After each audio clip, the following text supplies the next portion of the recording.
start our session.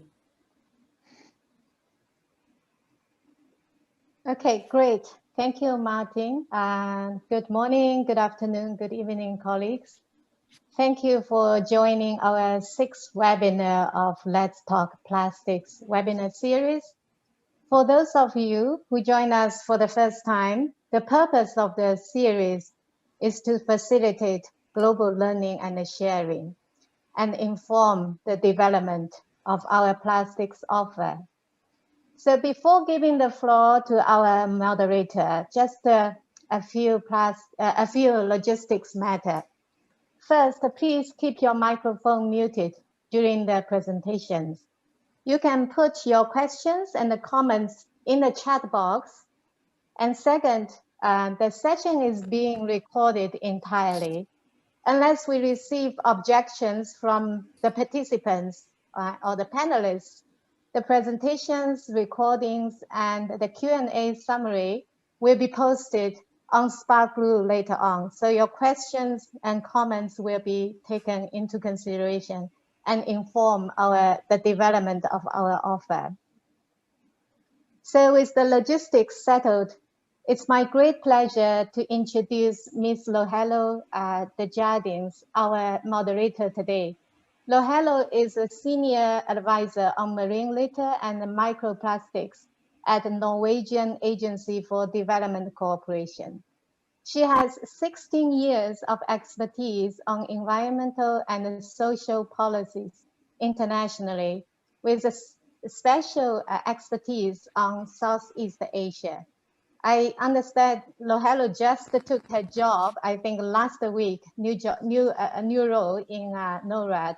And thank you so much for joining us, Lohelo. Now the floor is yours. Thank you, Sulan, for this introduction. Yes, it's my second week at NORAD. So I apologize that I have to moderate from my phone, that there was a problem with my computer, so I hope it will be fine. So as Sulan mentioned, I work for NORAD, the Norwegian Agency for Development Cooperation. Combating marine litter is very high up on the Norwegian agenda, and Norway is a so-called ocean nation. So Norway supports various initiatives through multilateral organizations, conventions, NGOs, and research institutions. And we currently support 4 UNDP projects, 2 in Vietnam, 1 in Indonesia, and 1 global project. So I will be the moderator for this webinar, Let's Talk Plastics, and I'm very much looking forward to hearing more from our speakers, but also from the audience, as there will be time for questions at the end of this webinar, when the last speaker has spoken. So the first thing I would like to do is introduce our first speaker, Tony Clark, who is the CEO of the organization Avfall Sweden, the Swedish Waste Management Association. Tony Clark is a former senior advisor, deputy director, and political advisor at the Ministry of the Environment in Sweden. He specialized in environment technology and sustainable urban development. He's also a former diplomat and negotiator in charge of Swedish government's bilateral cooperation in the field of environment, energy, climate change, and sustainable urban development. So Tony, the floor is yours. Yeah, we're looking forward to hear from your interesting presentation. Thank you very much. I feel very honored and privileged to participate here today, and I'm very impressed by the initiative UNDP has taken on the plastics. And it's very nice to be here. My name is Tony Clark, and I have been with the Swedish Waste Management Association for around year and a half now. Before that, I was working with the government for almost 20 years.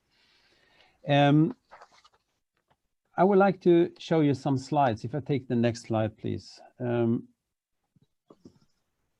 Swedish Waste Management and Recycling Association, as we call Avfall Sverige, we have more than 400 members, including all Swedish municipalities and about 150 private companies.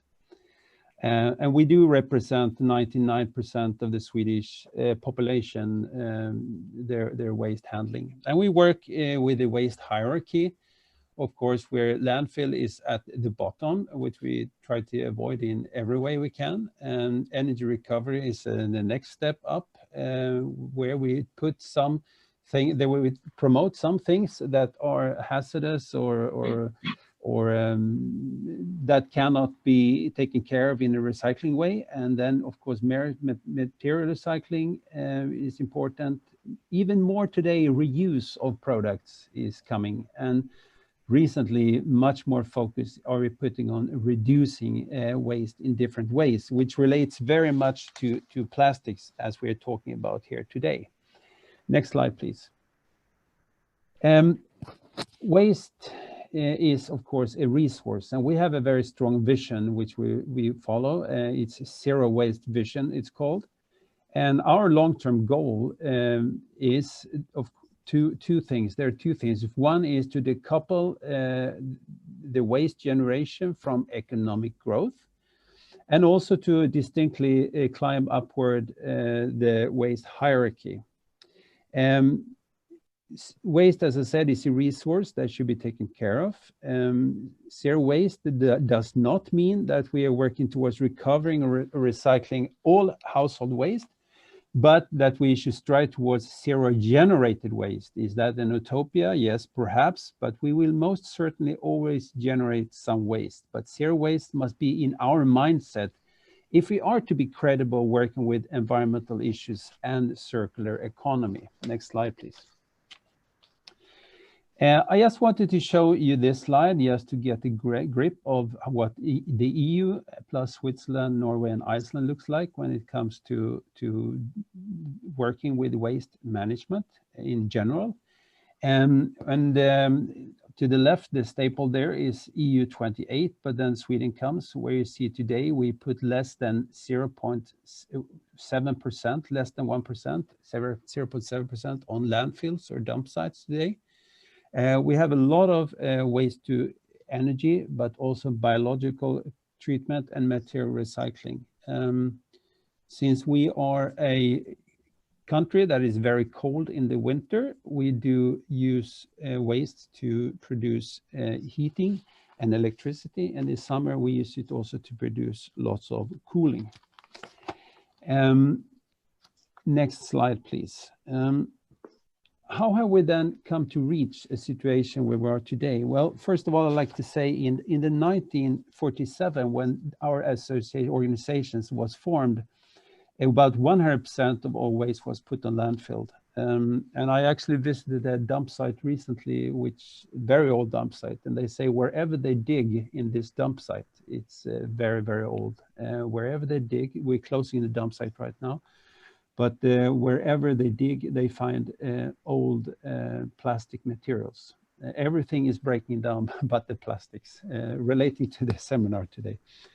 And so that is, of course, an issue. 1947, 100% of all waste was landfilled. 30 years later, around 67%. And then something happened in the 1990s. We worked very extensively with reconstructing the waste management system and started to focus on waste as a resource. And then things moved very fast. We introduced municipal waste planning. We made it compulsory in the 1991. Another important step was 1994, when we introduced producer responsibility in different areas, including then plastics. Today, we have a producer responsibility for several fractions. We have for electronic waste, packaging, paper and cardboard, tires, batteries, medicines, radioactive products, and cars. And of course, in packaging, we also have all the plastics. And there are also voluntary agreements for office papers, demolition waste, and plastics from farming areas, where the producers are working very actively. So that happened in 2000, and that happened in 1994. We introduced a landfill tax in 2000.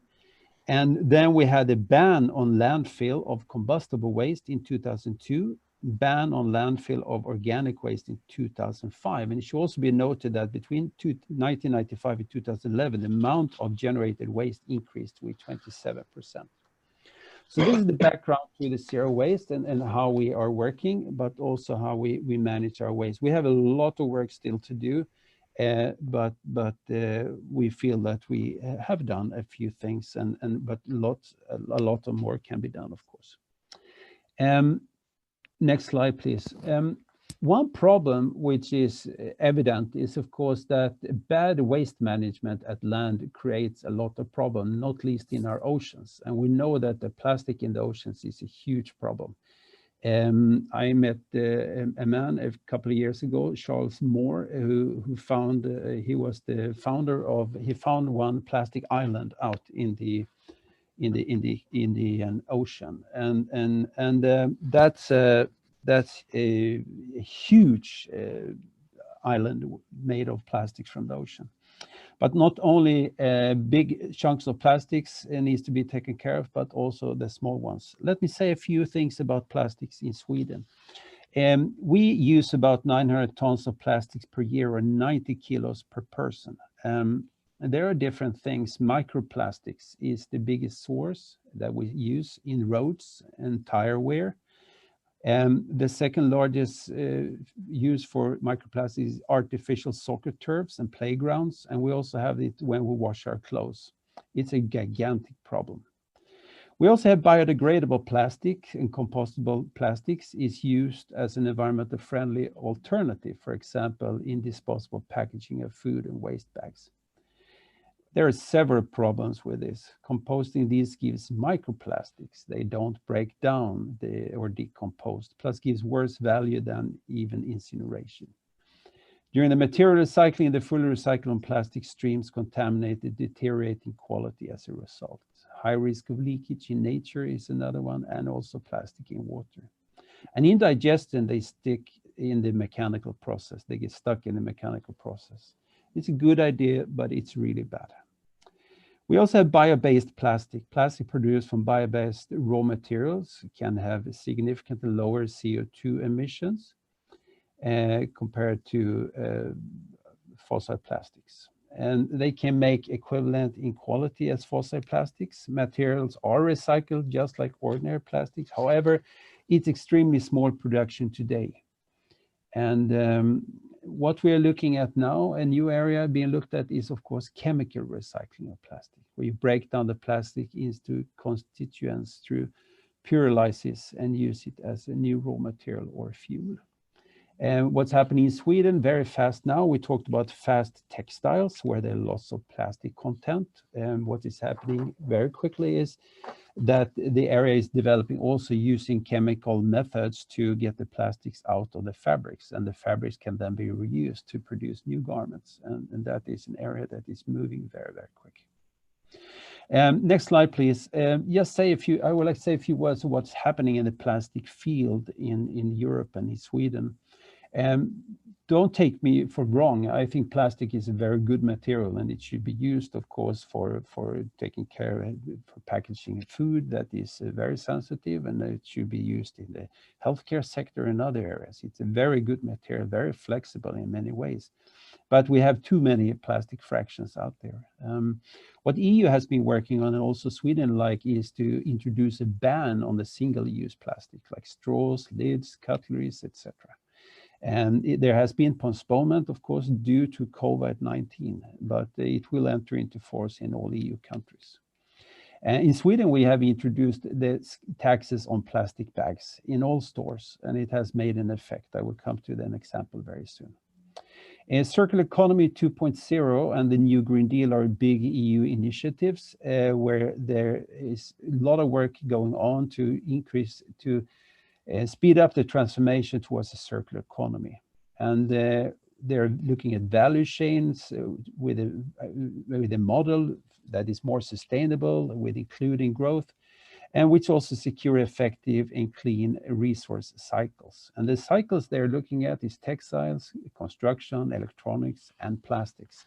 So a lot of investments and a lot of things will take place to change over towards a more circular economy. Next slide, please. I mentioned the plastic bags. Here's an initiative that we started a few years ago where we changed from plastic bags to paper bags. Less plastics in the shops for buying groceries and vegetables and fruits. And these paper bags are then used in the households to collect the waste, and then it's thrown away in the outside where you live, and then it's taken the waste, then biological waste is used for biogas production. So these bags are then first used when you buy the vegetables and greens, and then it's used for the biogas composting and in the biogas bio waste composting and the biogas production. So this is just initiative, and this has also fueled the debate in Sweden about plastic bags, and it's resulted in the tax on the plastic bags. Next slide, please. Here's also an example of a store.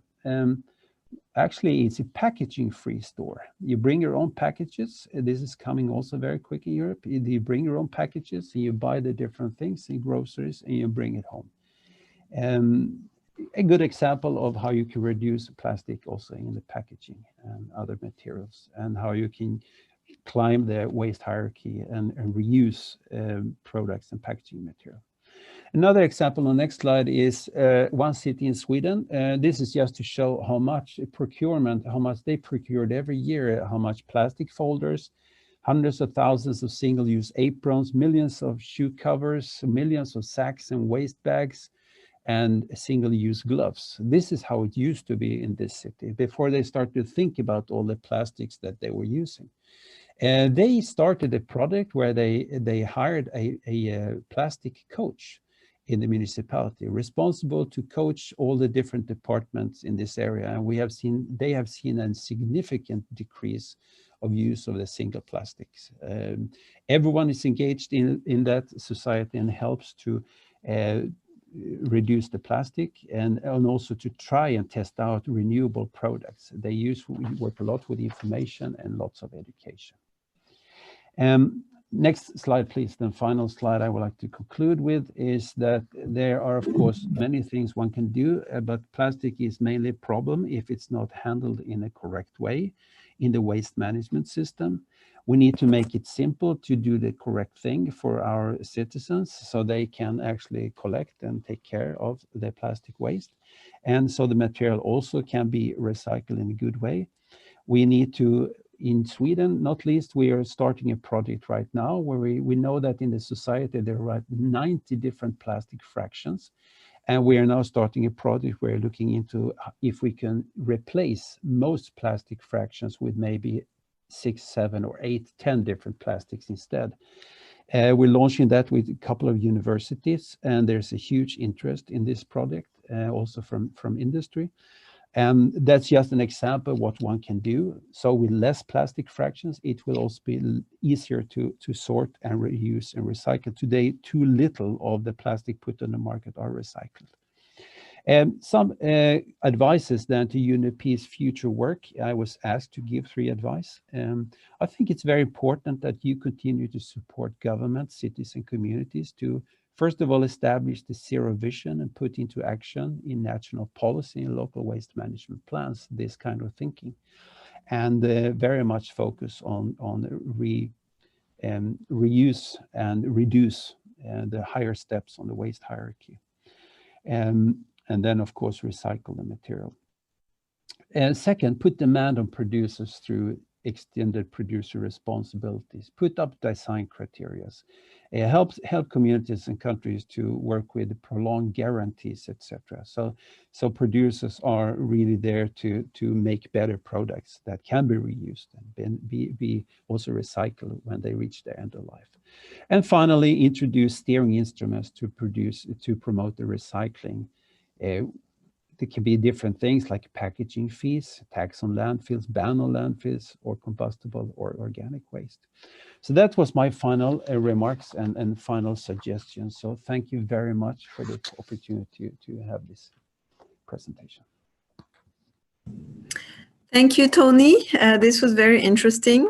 I really look forward to UNDP's answer also to your recommendations and seeing, if they are interested in following up any of those. So our next speaker is called Liwen Chen. She is the director of Zero Waste Village in China. Liwen Chen has worked on waste issues in environmental NGOs since 2009 and has followed the plastic collection informal sector in Beijing and recycling centers.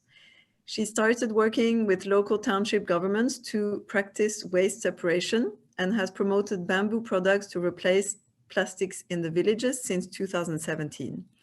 So Liwen, you have about 10 minutes, so I'm really looking forward to your presentation. I've myself worked with plastic waste in Beijing, actually, with other organizations. So the floor is yours. Okay, thank you. Hello, everyone. Nice to talk about our plastic issues and the programs with all of you. First, I'd like to say something about I think plastic recycling in Beijing. I have stayed there for almost 10 years to follow the informal sector to do recycling, including plastic recycling. And in the second part, I'm going to share something we have done since 2017 in the villages of China, how we are doing the waste separation program and plastic issues. So next slide.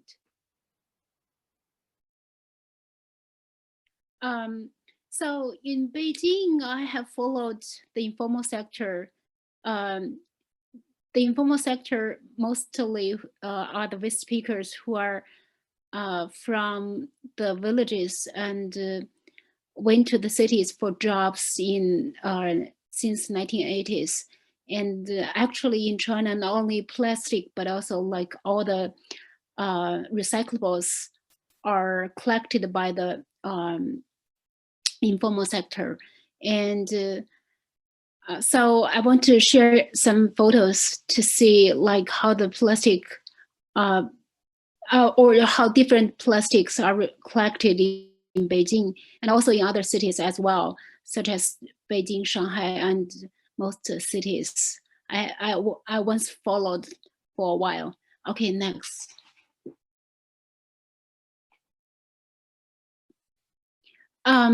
Firstly, in China, for most households, they still have habits to separate recyclables at home, and they usually separate the we call it trash and recyclables. Plastics, particular plastic bottles, are part of the recyclables, and then the collectors in the communities will either come to door-to-door collection, or the household will sell the recyclables to the collectors in the community.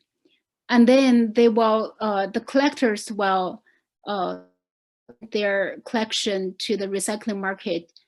We also call it trade market in the city village of Beijing. That's usually in the suburb of Beijing. And then eventually they will be resorted and then sent outside of Beijing to do processing.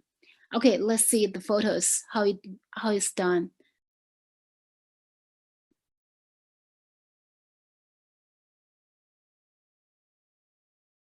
Okay, can you see the photo? Oh, okay, such as the old man in the community is usually like either they also, apart from the collectors, some old people will collect the recyclables in the community like this. Next.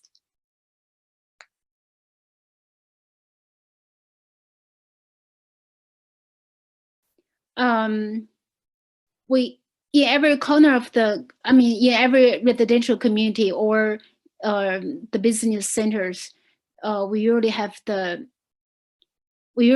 the either stores or open store. They will collect all the recyclables, including all the plastics. Okay, next.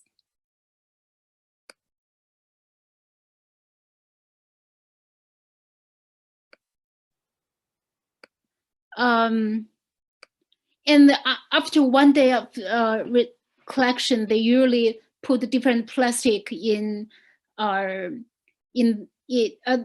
The collectors usually separate, or sort 4 categories plastic bottles. Number 1, plastic PET, and also the packaging are plastics such as PE, and also mixed plastics or EPS. So, okay, next.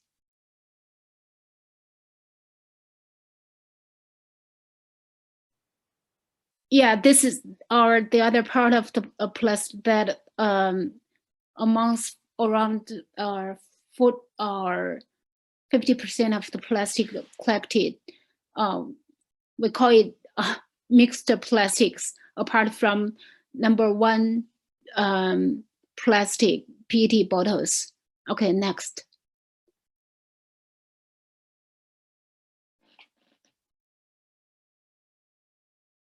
Okay, this is the recycling market. After the collectors in downtown collected all the materials, and then they sent to the market in we call it a city village. That's between the 5th and the 6th Rings Road of Beijing, and there's a company rented a piece of land, and then they rented a small piece of. They divided it into different yards, and we rented them to the different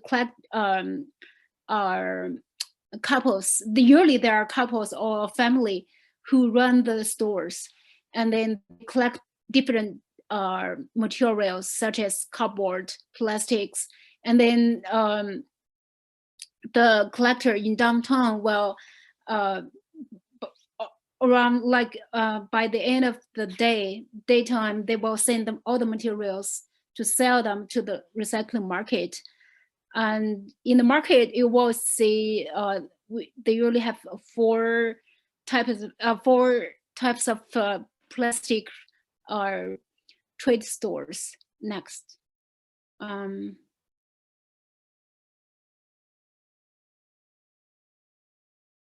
Okay, next slide.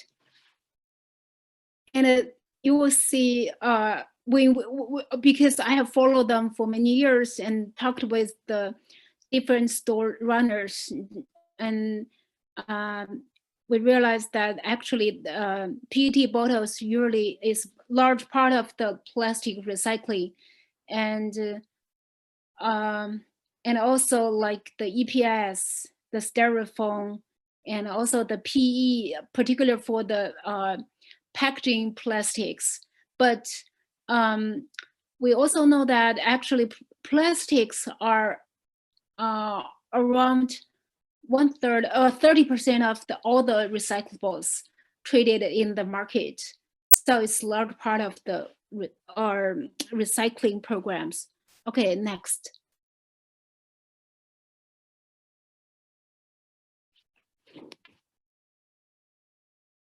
Okay, please, next slide. Okay, so this is the mixed plastic stores. And next. They will, okay, for most plastic stores, they will resort it into around like over 40 categories. And then after the resorting, they will send them, and with amount of a certain amount of plastics, they will send them to the next stream for processing. Okay, next.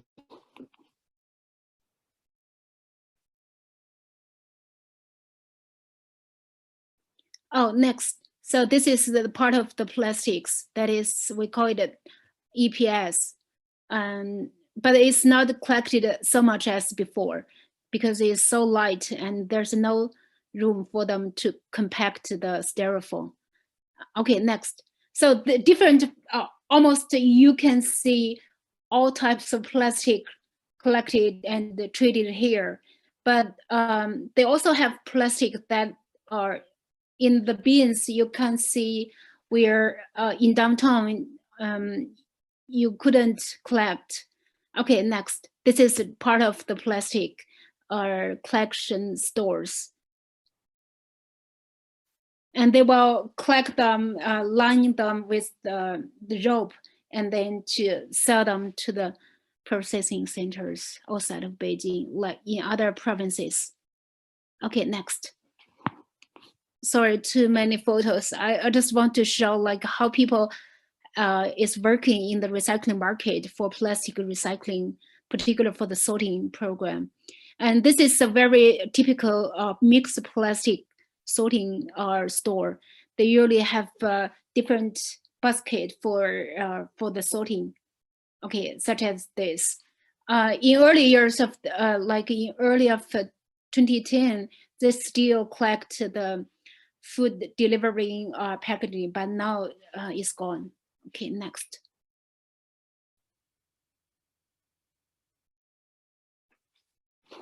So this is a part of the plastic recycling, but over the years, as China upgrade the plastic recycling and more regulations for air pollution control, and there's less and less space for plastic recycling because it's more like family-based recycling system. So now we can see take away plastic containers for food delivery system, and plastic bags, PVC, etc. are not collected anymore. Okay, next.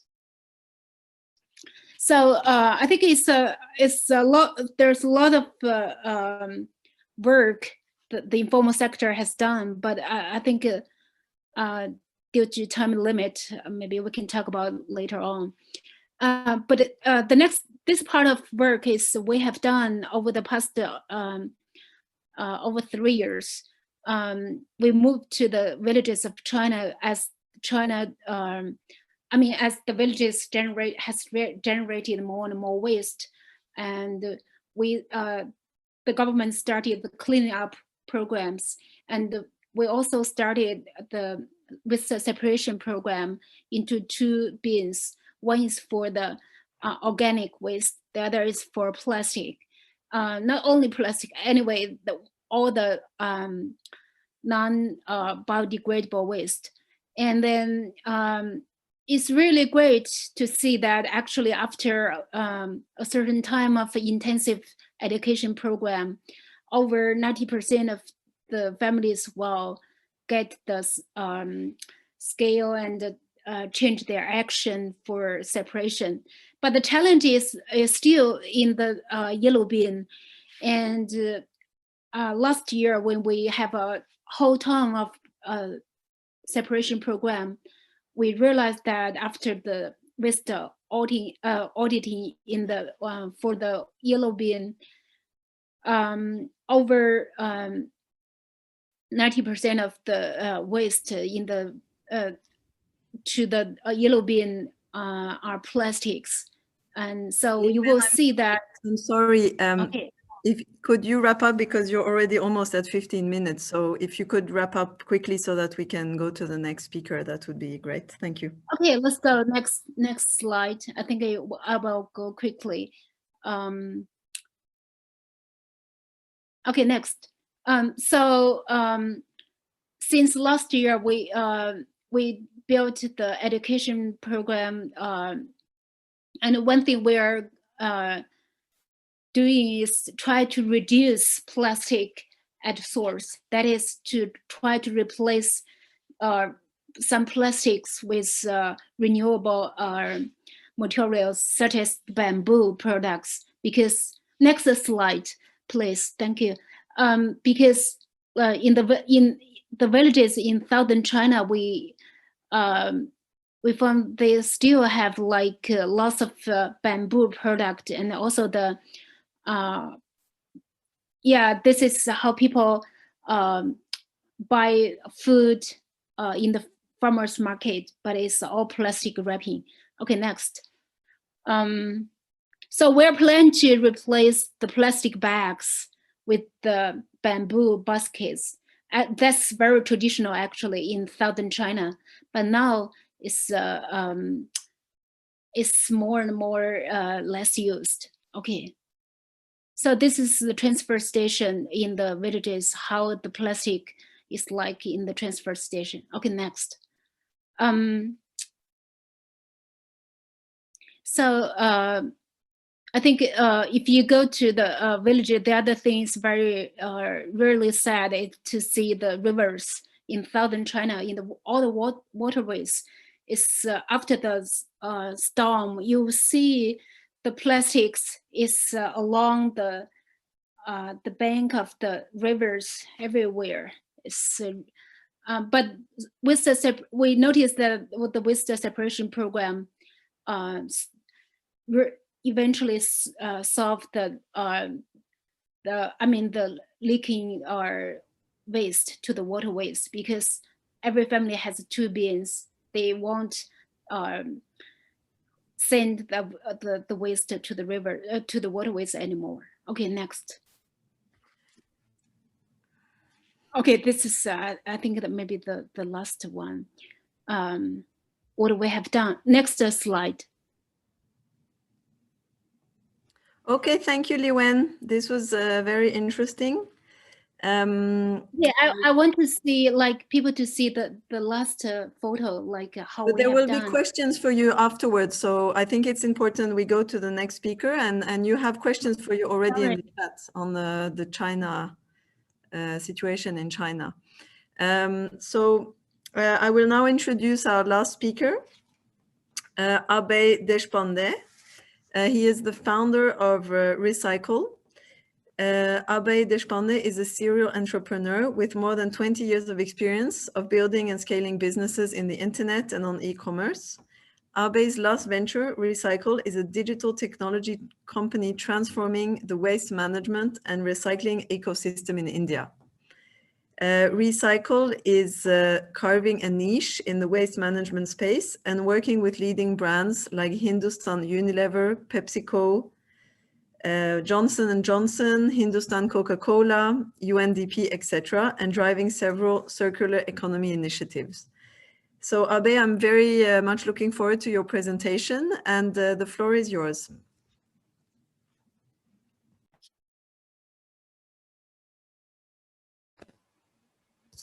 Abhay, you're on mute.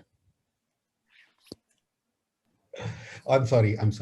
It's a privilege to be here. I would like to thank UNDP and Mr. Sodhi particularly for giving me the opportunity to present the work which we have done in this space and this platform. I think we are a digital commerce, West commerce company, we call it as, and we have tried to actually bring digital technology to enable the circular economy in Indian part of the business. So next slide, please.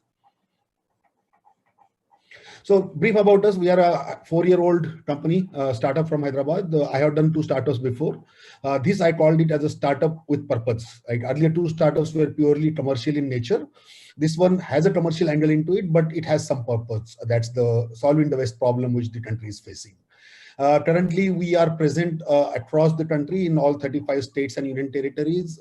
We have 100+ employees. We work with 100+ brands.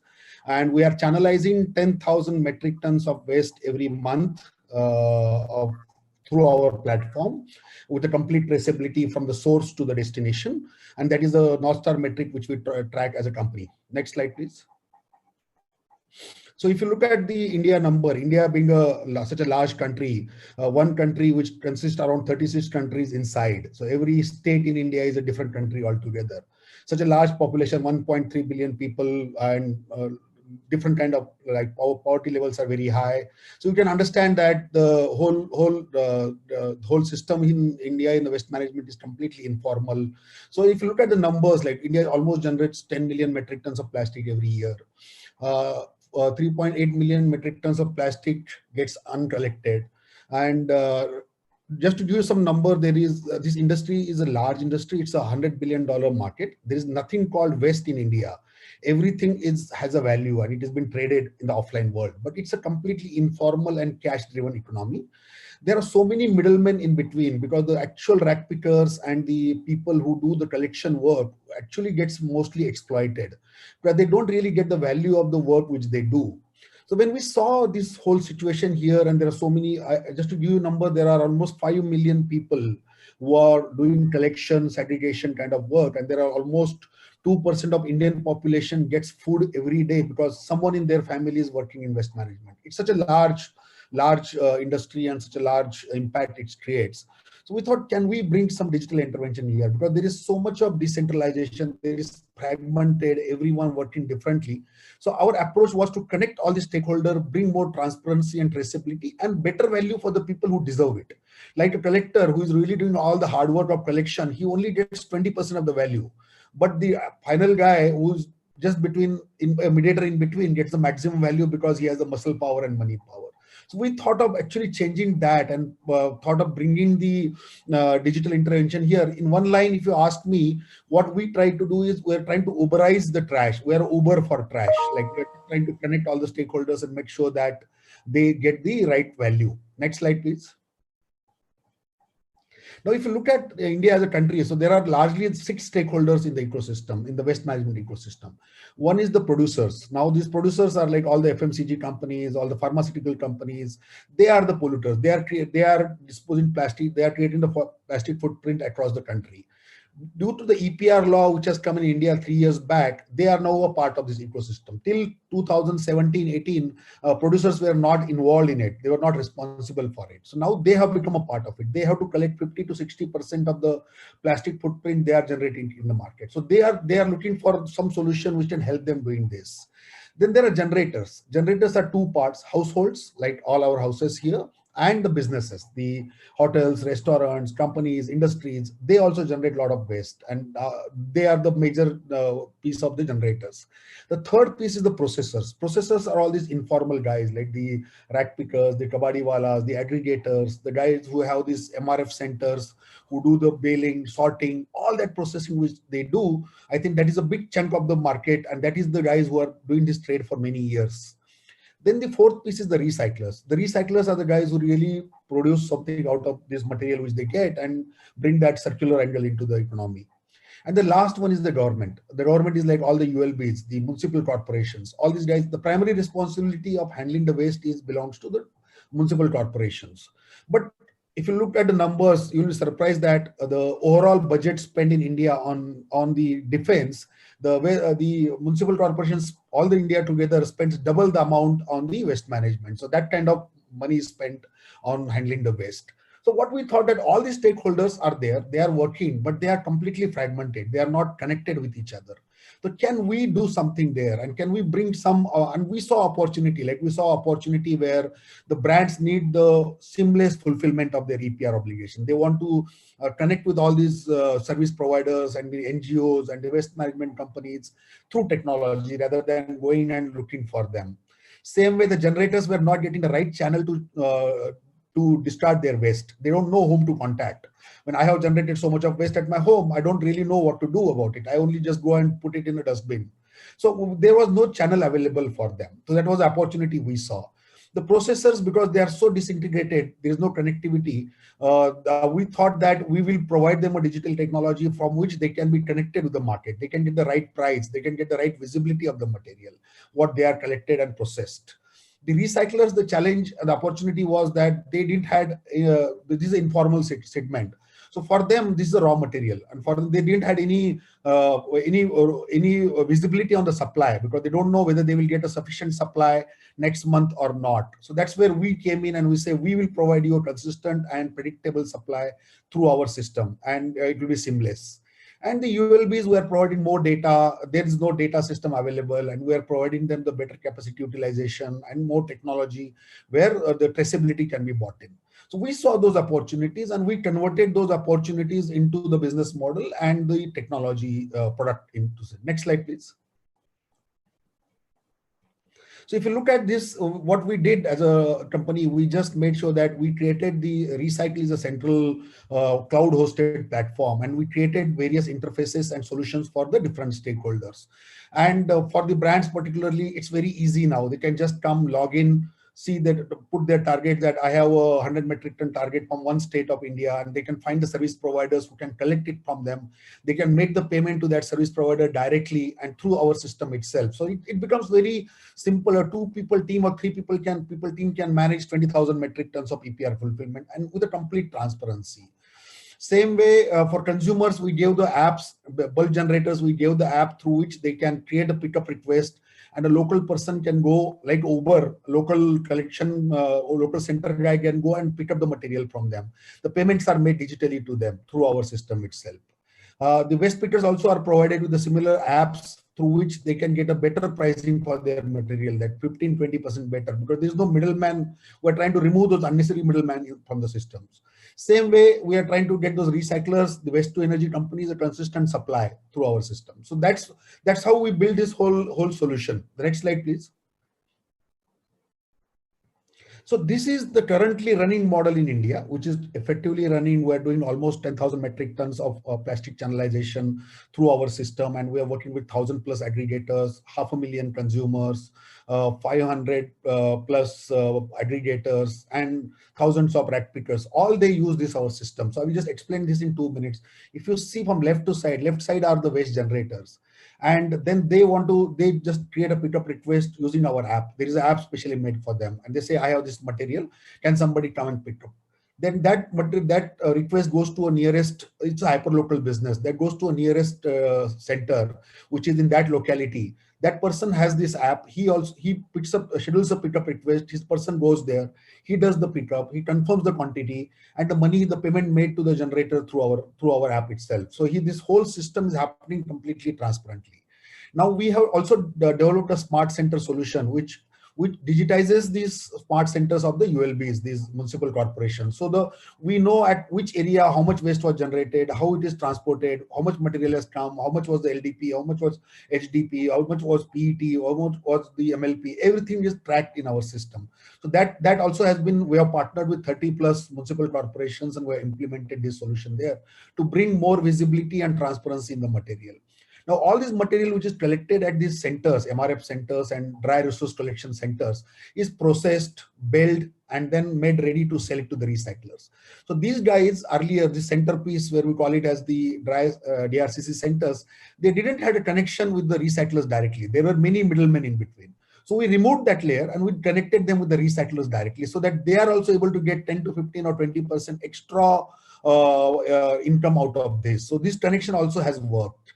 And at the top of that, we also got the brands on it. So the brands are spending money on fulfilling their EPR obligation. So all the money which the brands are spending is directly now given to these rack pickers and aggregators and kabadiwala digitally through our system. So we know that every transaction, every material picked from where, how much quantity, how it was transported, the whole GPS tracking, lat-long enabled, everything is completely fulfilled. So we are almost digitized the whole ecosystem in that sense.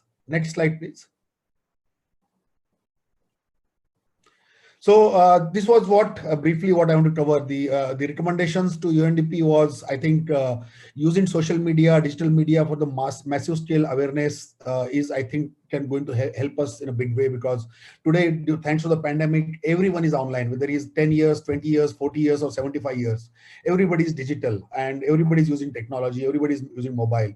So if you really use the social media and the digital media effectively, we can bring a lot of awareness amongst the consumer, the generators about the plastic and the waste. Second is create transparency and traceability in waste supply chain through digitization. If we more digitization, more transparency, more traceability, and more visibility of the material to everyone. And that in turn will bring the formalization in the informal sector across the, and by if we digitize them, we have their KYC, we know who they are, where their bank accounts are. We can bring more banking services, we can build insurance, we can build healthcare, education, online payments. So this formalization of the informal segment is possible in a big way if we really use digital platforms and technology effectively. This is what I wanted to present, and thank you very much. Thank you very much, Abhay. I will now go over to Q&A, questions and answer.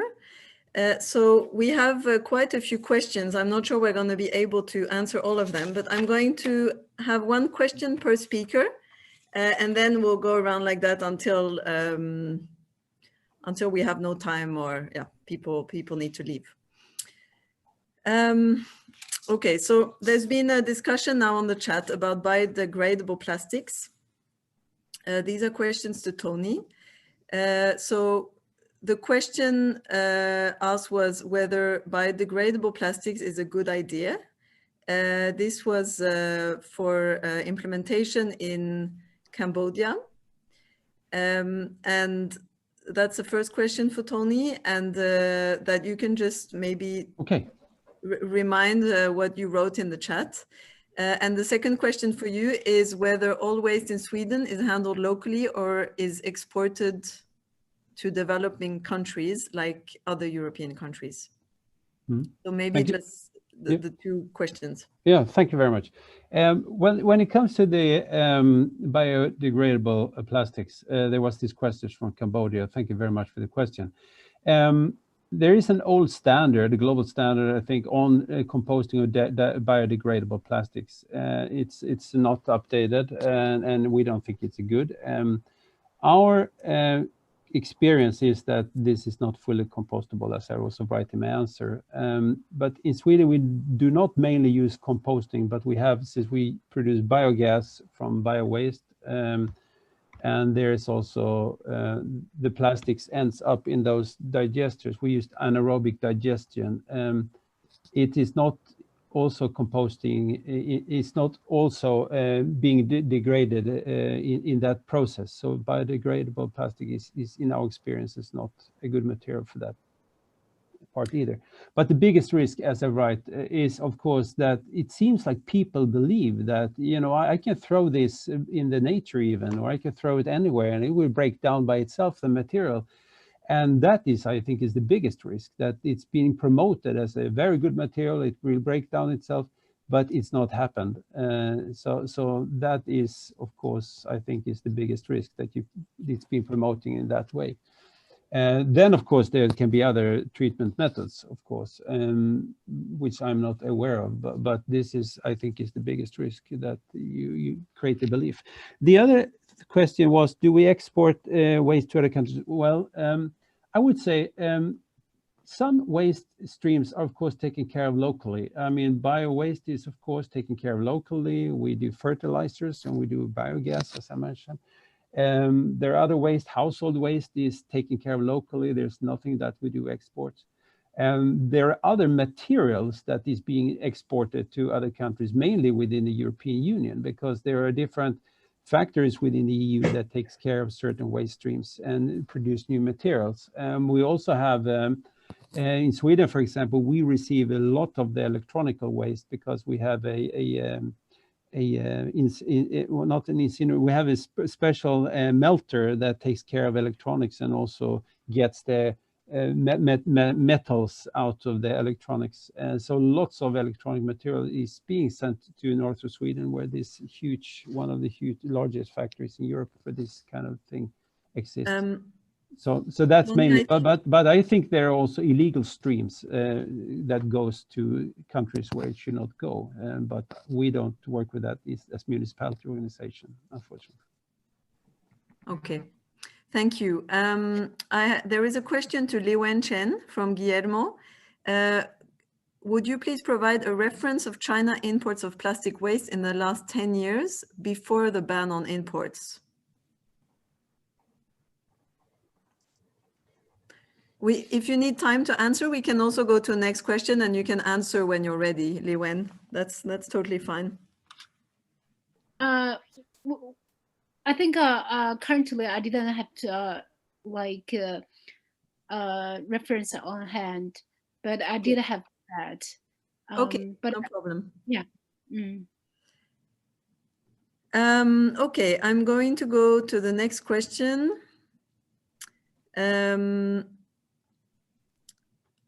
Yes, so another question, I'm going to ask this to Abhay.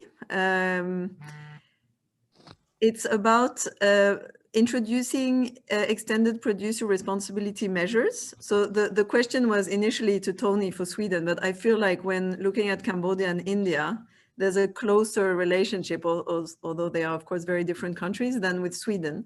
So do you feel, how do you feel like India has fought through the obstacles and the hurdles of implementing extended producer responsibility in India? And how do you have any insight for your Cambodian colleagues? Yeah, so I think as far as the EPR concern in India, it is around 2 to 3 year old phenomena. I think before that, as I said, producers were not responsible for it. I think what we feel personally that EPR is going to be a game changer if it is implemented effectively. In actually bringing this circular economy work really, because first time in the history that all the brands are becoming conscious about the plastic footprint they have created in the country, and they are made responsible for it. And it is early stage. Right now, we have seen around only 5 to 10% of the Indian companies have started adopting it. Still, the rules are not yet formalized completely. Still, it is under process. But to answer the question, EPR is going to be the game changer as far as the circularity in plastic concern. And I think we'll be really able to see some effects next 3 to 4 years, where the mass balancing, the EPR portal, which government is planning to launch, where they will focus more on the traceability and visibility. I think we will see a great results in coming years, and I'm bullish about it. And as I said in the statement, it depends on how it gets implemented. If it gets implemented in the right spirit, I think we will have some big change in the plastic problem in the country.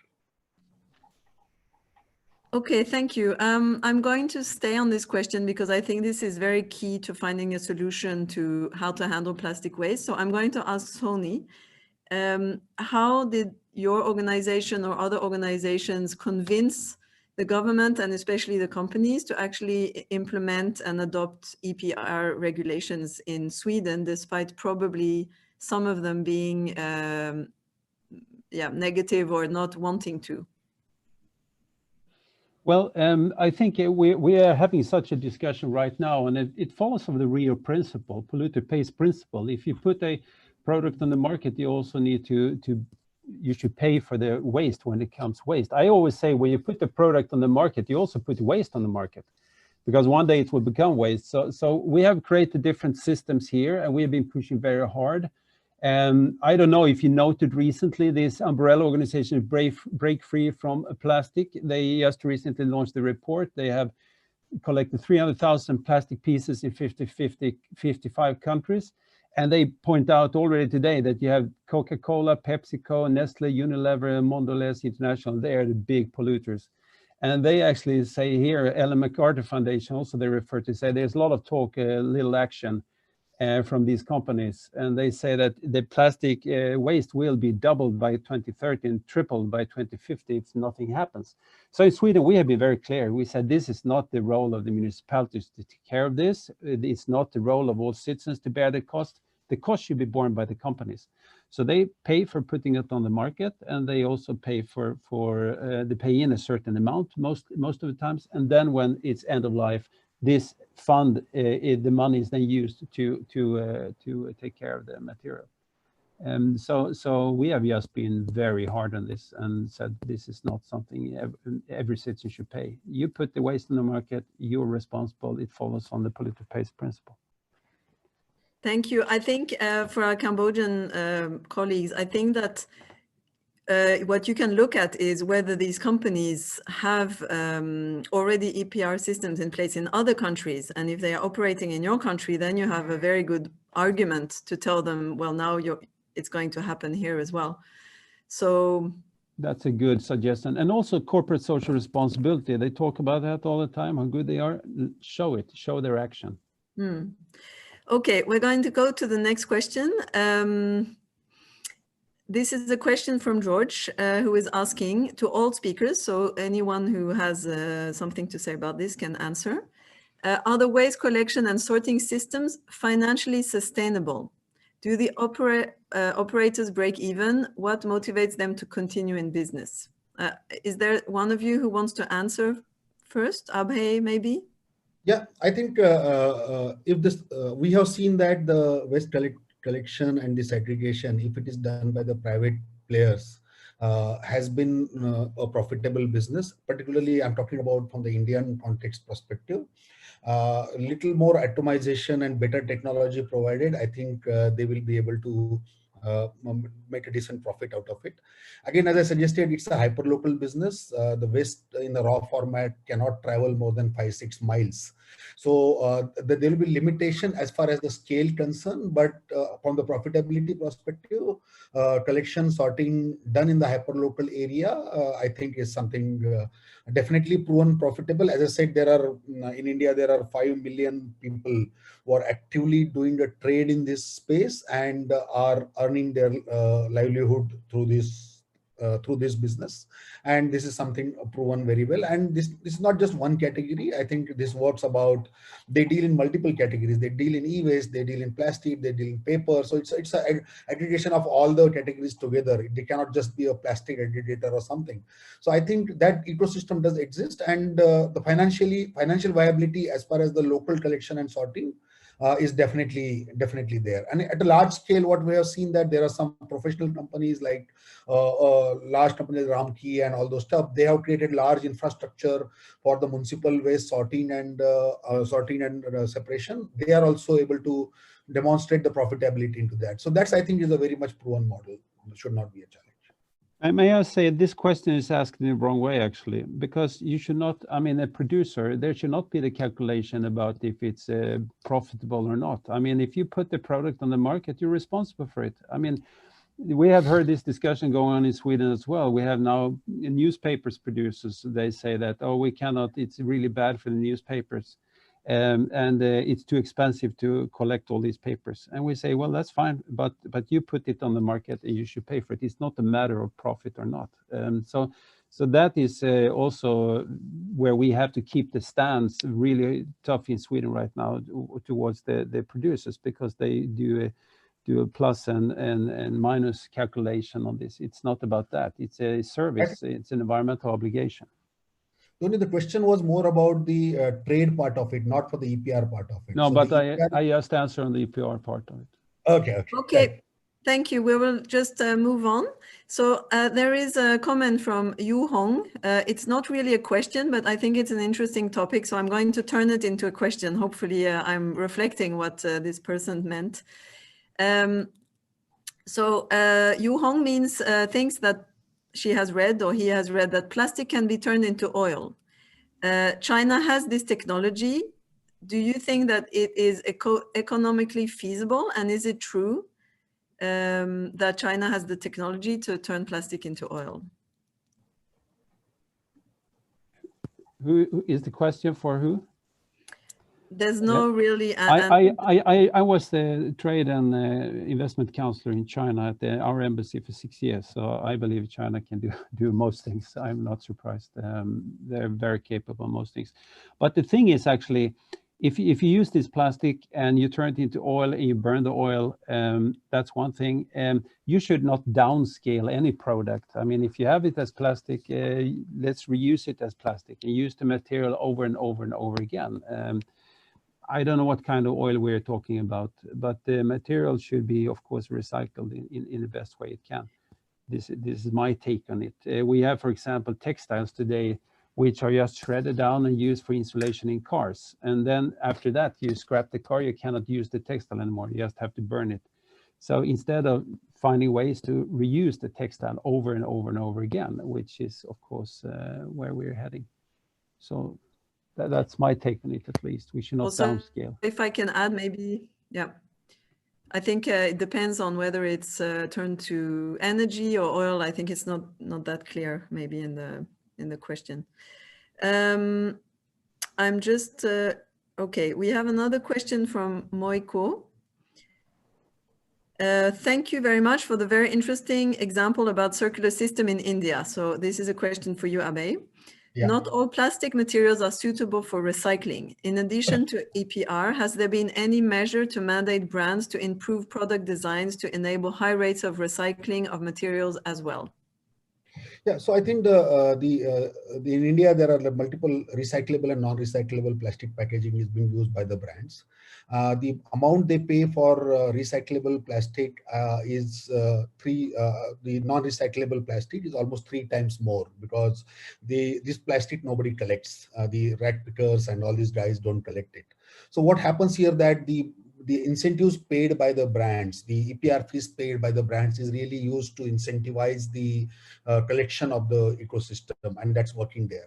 That's to answer his first part of his question, so that there is a different pricing and there is no trade happens for this multi-layer plastic. It has been generally collected by the system and funded by the brand completely, the producer completely.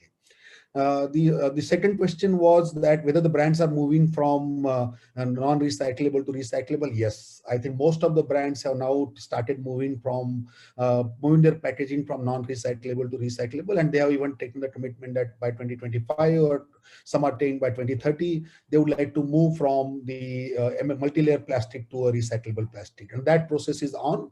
Now, there is no mandate from the government for that as on today. Government has not even banned the single-use plastic yet. But the brands on their own, from their sustainability goals perspective and their own point of view, they have taken this decision to move from non-recyclable to recyclable. Okay, thank you, Abe. I think you had the last word. This was a very interesting webinar today. I think we've learned a lot from our friends in very different parts of the world, India, China, and Sweden. I'm very much looking forward to the next webinar. I don't know if it will probably be in January. Sulan can talk a little bit more about that before we leave you. So thank you all for participating. And Sulan, over to you. Thank you so much, Lohelo. Thank you to all the distinguished panelists, Tony, Li Wen, Abe, for your very interesting and inspiring presentations.